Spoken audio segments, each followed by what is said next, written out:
At kung tatakbo ako ng mayor, same. At this early, sabihin ko na, lumayo na kayo ngayon na. Kung may mga droga ka, maghanap ka na ng ibang lugar. Kalaki naman ng Pilipinas, mamili ka, Cebu, Manila, doon kayo.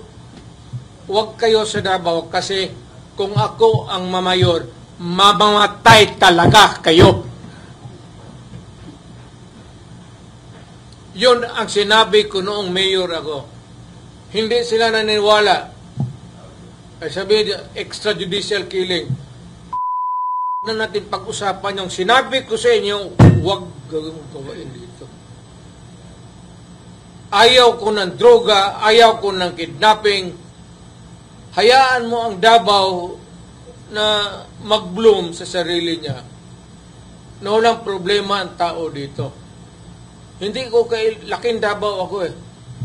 Dumating ako dito, nakakarang pa. So do not with me.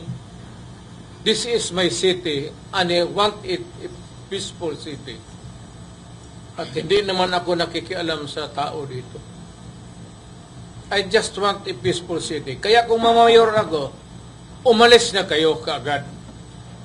Kasi pag inabutan ko kayo, patayan talaga tayo. Pati yung human rights, sabihin ko na ngayon. Kayong dapat yung human rights, i-contact na nila yung kung sino itong mga ulol na to. Kasi mamamatay talaga yan. Ayaw ko masira ang mga anak natin. Ayaw ko masira yung syudad ko. Ayaw ko ng droga. Punta ka dito, magdegosyo ka. Kung wala, maghanap tayo. Hanapan kita ng paraan paano ako makatulong.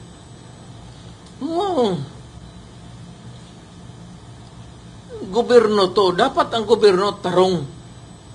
Kung magpasok ka dito, mag-hold up ka, magpabili ka ng droga, naghanap pala ng kamatayan,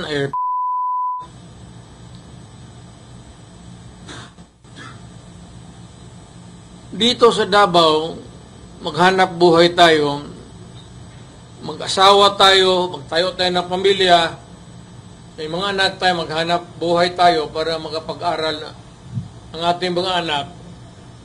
In the hope na pag natanda na tayo, mamatay tayo, yung second generation ng Davaoenyo ang mag-take over.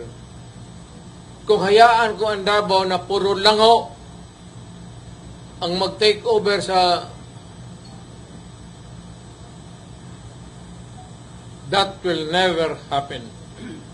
Nakikinig yung human rights, makinig kayong mabuti.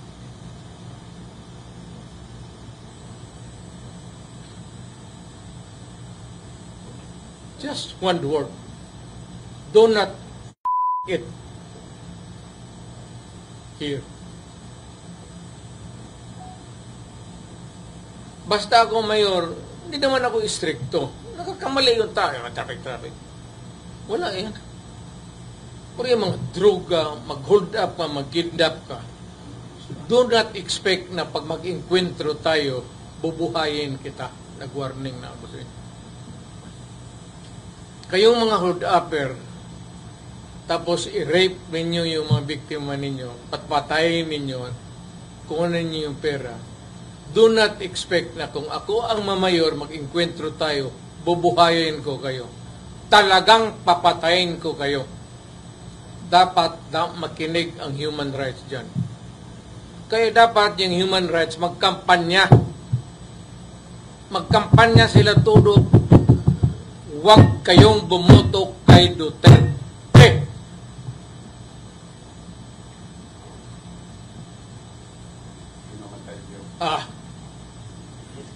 May paglalagyan. Namingaw dito ka Mayor. So Mayor, how do you rate your success under the Wala ako. I cannot. It's for history to judge me. I will not. Hindi ako magsabi na nawala yung droga sa padawon ko. I cannot pass judgment upon myself. Basta itong Davao will remain peaceful, Davao will remain ideal for our children to grow. Kasi pag wala na tayo, gusto ko ang Davao, ang papalit sa atin, yung matitino na tao. Ayaw ko yung durugista na maging konsehal, maging mayor. Masisira ang bayan ko. Kaya ngayon pa lang, papatayin ko na kayo. Klaro yan. Hindi ba klaro? O, di sabihin mo sa human rights. Sisirain mo ang buhay ng tao. Sisirain mo yung pamilya. You destroy the future and you create chaos in the city. Sino ba namang mayor na papayag niyan?